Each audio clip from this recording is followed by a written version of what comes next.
Tonight, a major endorsement for Barack Obama from former rival John Edwards.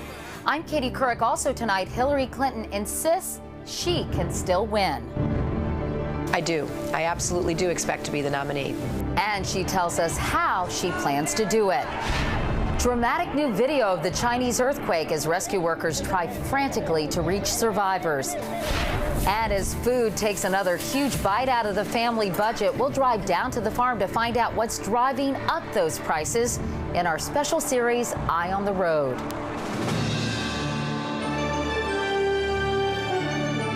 This is the CBS Evening News with Katie Couric. Good evening, everyone. Well, Hillary Clinton did not get to enjoy her landslide win in West Virginia very long at all. Barack Obama took back the spotlight this evening dramatically when he won an endorsement both candidates wanted badly. John Edwards. We begin our political coverage with Dean Reynolds in Grand Rapids, Michigan. And Dean, why now? Well, Katie, as we now know, Senator Edwards made the endorsement on the day after the big win by Hillary Clinton in the West Virginia primary over Obama, and that will certainly blunt any momentum she was trying desperately to generate. It also comes on the day she was meeting with her fundraisers to see whether she will continue the campaign or not, or whether she will have the wherewithal to continue. This endorsement won't make that any easier. This announcement was perfectly timed for maximum impact on a number of fronts. One of the greatest leaders we have in the Democratic Party. Please give it up for my friend, John Edwards. There is one man who knows in his heart that it is time to create one America, not two, and that man is Barack Obama. Edwards made his move after months of speculation and a good deal of courtship from both Obama and Hillary Clinton. His decision appeared to have been just made. The endorsement could accomplish a couple of things right off the bat for Obama. It could possibly add all 18 Edwards delegates to Obama's total and put him ever closer to the total needed for nomination. As a former vice presidential nominee, Edwards has some influence. His 11th hour timing may well be designed as a signal to remaining superdelegates that the time to make up their minds has come and that the party should coalesce around Obama now. It was just days ago, Katie, that Senator Edwards was appearing to warn or caution Senator Clinton not to hurt the party by continuing her campaign and threaten their chances in November. He was unstinting in his praise of her tonight, even as he endorsed Barack Obama. Katie? And Dean, how much do you think this will help Obama attract those working class white voters who have so far somewhat eluded him? Well, John Edwards was their champion, or at least he was self-styled as their champion. He was the man of the blue-collar voters, and he got an awful lot of them in Iowa and in New Hampshire and in South Carolina. So this will certainly give street cred, if you will, to Barack Obama with that demographic. And Dean, I know it's hard for you to hear me, but what about Elizabeth Edwards? She's been publicly critical of Barack Obama's health care plan. Is she on board with this endorsement?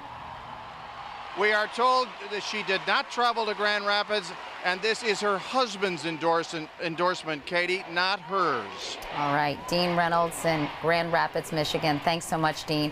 In addition to the Edwards endorsement, Obama picked up 4 more superdelegates today. Senator Clinton, meanwhile, got 1. Our latest CBS News count shows Clinton would need nearly 3/4 of the remaining delegates, both from upcoming primaries and superdelegates, to clinch the nomination. Obama, though, needs only about 1/3. Meanwhile, Clinton's campaign manager Terry McAuliffe issued a statement tonight saying that he respects John Edwards, but that last night's Clinton win in West Virginia means the race is far from over. I spoke with Senator Clinton today before the Edwards endorsement, and she left no doubt she's staying in the race. We will finish this process. We will finish the elections that are still to come. We will seat the Michigan and Florida delegates, I hope by May 31st, and then we'll have a nominee, or very close to it, and we'll know who the nominee is. And I will be in a very strong position, as will Senator Obama, to make the case that we fought a hard fight, everybody participated, Now it's time to coalesce behind our nominee, and I think we'll get a lot of people to agree with that. A lot of people were struck last week when you noted that you had won the support of hardworking Americans, white Americans. Using those words, do you think that was dangerously close to playing the reverse race card? No, not at all. I was just referring to an AP article.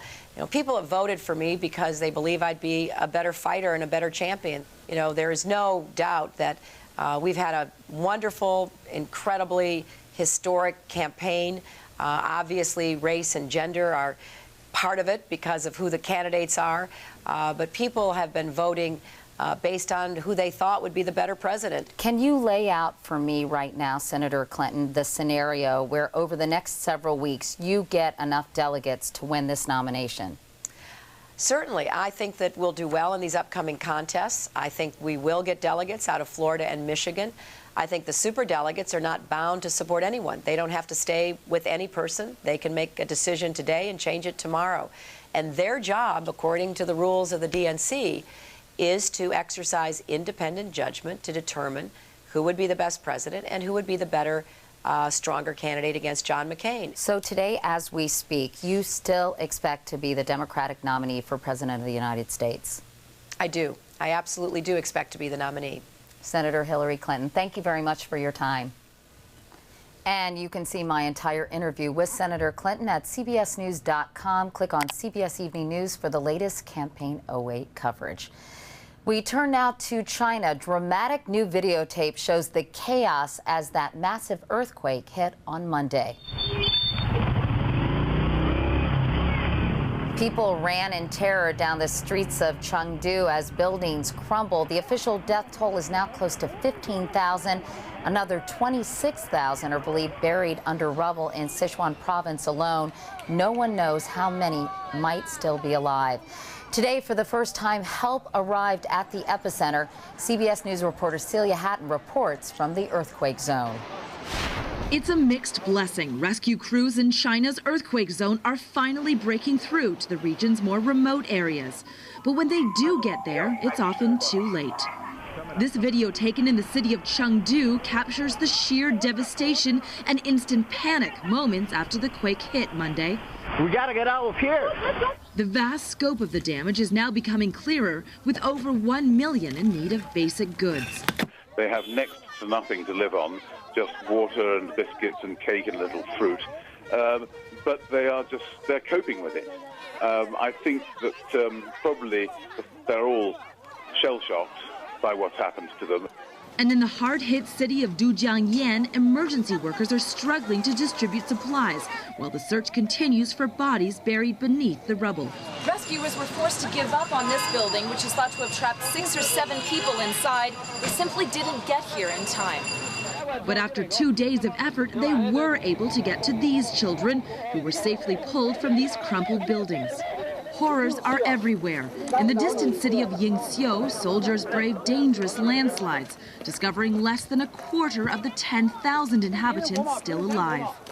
And further disaster was averted today when soldiers were sent in to repair severe cracking in a dam upriver from the quake's epicenter. Rescue workers have been mobilized from all over China to pitch in and help. These soldiers are from Shandong province on the other side of the country. They're here to try to help rescue a pregnant woman who's on the 2nd floor of the building. It's thought she's still alive. And in a few hours, she was freed. A small victory for those who have very few reasons to smile. China's Premier Wen Jiabao toured the worst-hit areas in a high-profile attempt to show the government is in touch with the people suffering. But for most people, the waiting is unbearable. The government hasn't come here yet, says this farmer. There is nobody asking about us. No one cares about our food and water. China's rarely seen as a place with too few people. But as survivors' calls for help grow louder, an army of rescuers are stretched to the brink. Celia Hatton, CBS News, Dujiangyan City, China. Those pictures are so harrowing. And some good news, by the way. We told you last night that 12 Americans were missing while on a panda watching expedition in that earthquake zone. They have been located now, and they are safe and sound. Meanwhile, the news from Myanmar keeps getting worse. Today, the Red Cross said the death toll from the cyclone could hit 128,000, much higher than earlier estimates. 2.5 million people are in need of food and shelter, and heavy rain is disrupting relief efforts there. The United States will continue to fly aid into Myanmar despite concerns that the military regime may be diverting supplies away from those most in need. After hearing that, of course, it's hard to complain about food problems here at home, but the bill at the supermarket checkout keeps going higher and higher. Take a look at the numbers the government put out today. Consumer prices overall rose a modest 0.2% in April, but the cost of food was up more than 4 times as much. In fact, it was the biggest increase in 18 years. Here's Anthony Mason. They serve 235,000 meals every day in Florida's Hillsborough County school system. We don't want to raise the prices, But the school board is considering just that, adding 50 cents to the price of a school meal after its milk bill soared by $1.6 million. Everything's going up on us. She's right. Over the past year, a gallon of milk is up 66 cents. A dozen eggs up 45 cents. A loaf of bread, 17 cents. A pound of beef, 15 cents. Overall, food prices are expected to jump about 5% this year. That means when you ring up your annual grocery bill, it's going to cost you about $87 more per person. Among the reasons, a drought in Australia has cut grain supplies to Asia, where demand is surging in countries like China and India. Here at home, we haven't cut back on our spending, not yet. We're actually spending the same amount but buying less. I call it we're getting less for more. You're seeing customers go more towards chicken or sale items. They're not buying those $25, $26 steaks that they used to anymore. Dan Glickberg runs New York's Fairway Markets. I mean, do you think prices could go higher still? Oh, they're going to go higher. Really? Yeah. There's really no end in the foreseeable future. As Americans, we still spend less than 15% of our incomes on food, but it's getting a little more painful to eat the cost. Anthony Mason, CBS News, New York. Those high food prices come, of course, on top of the high prices at the gas pump. We're looking at the impact in our special Eye on the Road series this week. 2 of our correspondents are driving cross-country in opposite directions due to meet up in Independence, Missouri on Friday.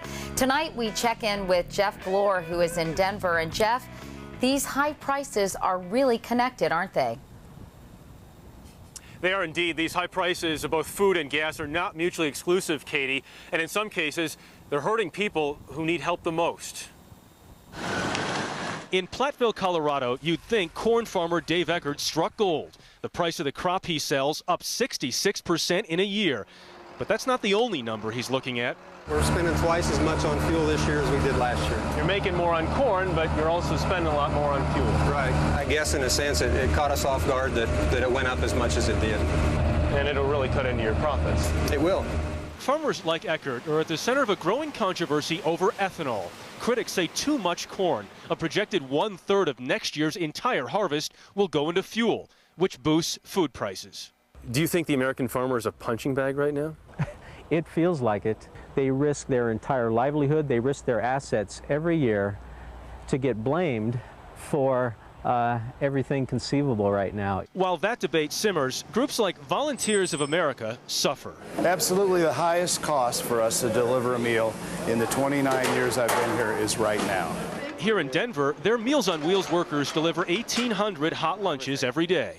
What we're dealing with here is a class of people that have very little margin for error. They need this. They need this, exactly.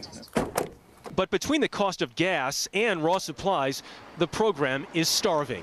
300 people who want food can't get it. Hi, Emma. How are you? I've got your lunch.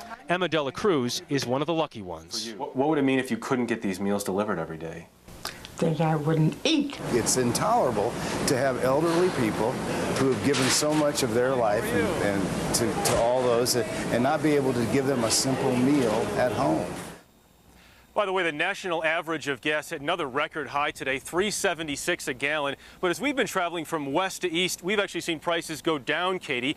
We paid $4.16 in San Francisco, and today, $3.69 in Denver. And that's good news. All right, Jeff Glor. Jeff, thank you so much. There is much more CBS News ahead. The government declares polar bears a threatened species, but is it doing enough to save them? And up next, an actor on a mission, Dennis Quaid, tells his harrowing story to Congress and makes an emotional plea.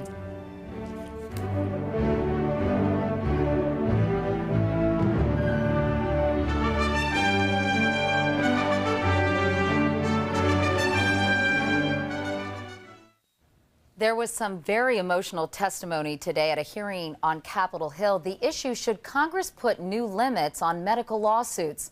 Among the witnesses, Dennis Quaid, who talked about the hospital mix-up that nearly killed his newborn twins. Chip Reed was there. We were lucky. Actor Dennis Quaid today told Congress the harrowing story of his twins, Thomas Boone and Zoe Grace, who nearly died last year when they were just 12 days old because of a medical error. Their blood was basically turned to the consistency of water. They had been given the blood thinner heparin, 1,000 times stronger than Heploc, the version intended for babies. What caused the mix-up? The labels are almost identical. As Quaid recently told Steve Kroft of 60 Minutes, a similar mix-up led to the deaths of 3 babies just a year before. It was avoidable, completely avoidable. Quaid sued the drug maker Baxter Healthcare, but Baxter argues it's immune from lawsuit because the Federal Drug Administration approved the drugs and the labels. It's an argument increasingly made by drug companies with the support of the Bush administration. Now Quaid says he's on a mission, fighting for the right of consumers to take drug companies to court. They had made it.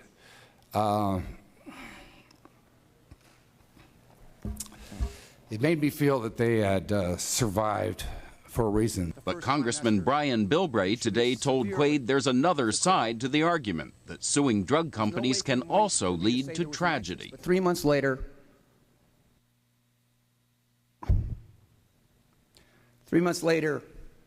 the baby didn't wake up. 2 decades ago, Bilbray's pregnant wife needed a drug that had been taken off the market because of a lawsuit. I will go to my grave believing my child is dead because he was denied the product that he desperately needed in his first trimester. And it's not just Congress that's wrestling with the question of when consumers can sue drug companies. Later this year, the issue comes to this side of the street when it goes before the U.S. Supreme Court. Chip Reed, CBS News, Washington. And I'll be back with more news in a moment.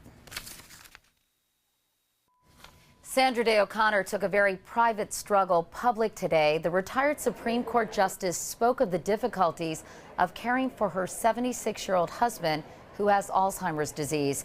Testifying before a Senate committee, she urged Congress to fund more research to, quote, get deadly serious about this deadly disease. The doctors who take care of my husband tell me that 1 in 2 people over 80 are going to have Alzheimer's. Now, I'm getting pretty close to 80, so that gets my attention. More than 5 million Americans are now living with Alzheimer's, but that number is expected to triple by 2050. Now to those wildfires in Florida. Authorities there today arrested a man suspected of starting some of the fires, which are still burning along Florida's Atlantic coast. 31-year-old Brian Crowder was arrested this morning after he'd been spotted allegedly throwing something into the woods that sparked a fire. The fires have burned thousands of acres and more than 100 homes have been damaged or destroyed. In other news, a note about cars. The smallest on the road is not even 9 feet long, but crash tests show the smart car is safe. The insurance industry said today it earned the highest ratings in front-end and side impact testing. Still, experts say size does matter. Bigger, heavier cars still provide more protection for drivers. When we come back, they can melt your heart, but what they need to worry about is melting ice. Finally tonight, a creature battling for survival, the polar bear. The Interior Department today placed it on the list of threatened species, but is that enough to save the bears? Here's our science and technology correspondent, Daniel Seberg. This is a story about ice. Polar bears depend on it. It's their lifeline. their highway, essential for hunting seals and traveling. But, as shown in these slides from today's Department of the Interior press conference, over a 30-year period, that ice has been rapidly vanishing. My hope is that the projections from these models are wrong and that sea ice does not further recede. The government declared the polar bear to be threatened, but not endangered, meaning the bear is not at imminent risk of extinction. While the administration agrees global warming is causing the ice to melt, today's ruling under the Endangered Species Act, or ESA, stopped short of saying industry and greenhouse gases are to blame. Listing the polar bear as threatened can reduce avoidable losses of polar bears, but it should not open the door to use the ESA to regulate greenhouse gas emissions. The Department of the Interior doesn't want the bears to be an excuse for enacting initiatives against global warming. They say that should be up to Congress. But environmentalists say this action lacks any bite, preventing real reform with major polluters and oil drilling projects. An oil spill could wipe out the polar bear population. We need real leadership in this country. We need comprehensive global warming legislation to protect the polar bear and to protect us. Today's decision is a compromise that falls short for both industry and environmentalists, though they both worry that the long-term future of this Arctic icon may be on thin ice. Daniel Seberg, CBS News, New York. And once again, our top story tonight, John Edwards endorses Barack Obama, saying he's one man who knows in his heart that it's time to create one America, not two. And that is the CBS Evening News for tonight. I'm Katie Couric in New York. Thank you so much for watching. I'll see you again tomorrow. Good night.